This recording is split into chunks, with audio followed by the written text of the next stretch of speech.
Mulholland from the Socialist Party and editor of the socialistworld.net website. Niall, why do you think this campaign has gained so much momentum? Well, I think for a lot of people, it's the last straw. Ireland's gone through several years of tough austerity measures, very unpopular measures, and now they've introduced this water tax, which a lot of working class people can't pay. And then other people feel that they shouldn't have to pay it because they paid before under general taxation, and now they've been made to pay again, and they see it as a way of trying to raise extra tax in order to penalise them and pay the bondholders and the big banks who have not been prosecuted like protesters. So, really, it's more than just about the water charges. Is it generally a sentiment against the anti-austerity measures? Oh, it's a sentiment against it. It's a very strong sentiment, and it's a political mood that exists. The Fine Gael Labour government is extremely unpopular, somewhat like the New Democracy PASOK government in Greece a few months ago, and they're facing electoral annihilation next year in the elections. They know that, and they're trying to terrorise the community to stop a mass non-payment campaign. At the moment, only 40% of people say they'll pay the water charges when they come in April, and that's probably bound to grow. We are talking about many people being arrested, and of course, obviously, people are allowed to protest, but many people seem to be angry by the fact that some people have actually been convicted. But, I mean, if you do break the law, then what else does one expect? Well, is it a just law? People have been put in prison because they were within 20 yards or metres of attempts to put in water meters. Now, people have a right to protest. They are protesting against those water meters and an unjust charge. Because they came within 20 metres of it, several people have been put in prison.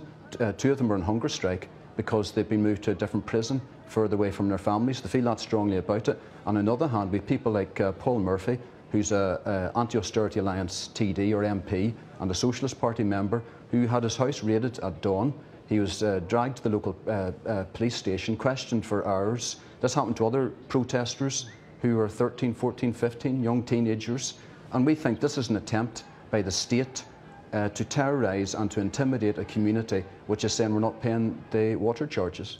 What many people won't understand is, of course, that the bailout programme, on the surface, seems to have worked for Ireland. It was the first to exit the bailout programme. So why hasn't it been a success story? It is a success story, isn't it? Well, it was the first to exit at a huge cost. I mean, emigration has reached famine levels again in Ireland.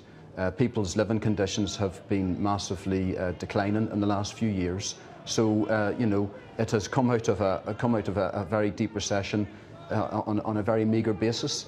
And there's a lot of hype, a lot of propaganda. And actually, I think one of the reasons there's so much anger over the water charges is that people are saying, well, if we're meant to be now out of austerity, why are you slapping this water charges on us? Well, because maybe the government may say, well, we can't afford it. It needs to be transported, it has to be managed, and therefore one has to pay for it. Well, it was paid under general taxation before. There's also a thing in Ireland called the motor tax, which basically the local councils tax cars, and a percentage of that is used to pay for water, or used to be. They set up Irish Water about 2 years ago.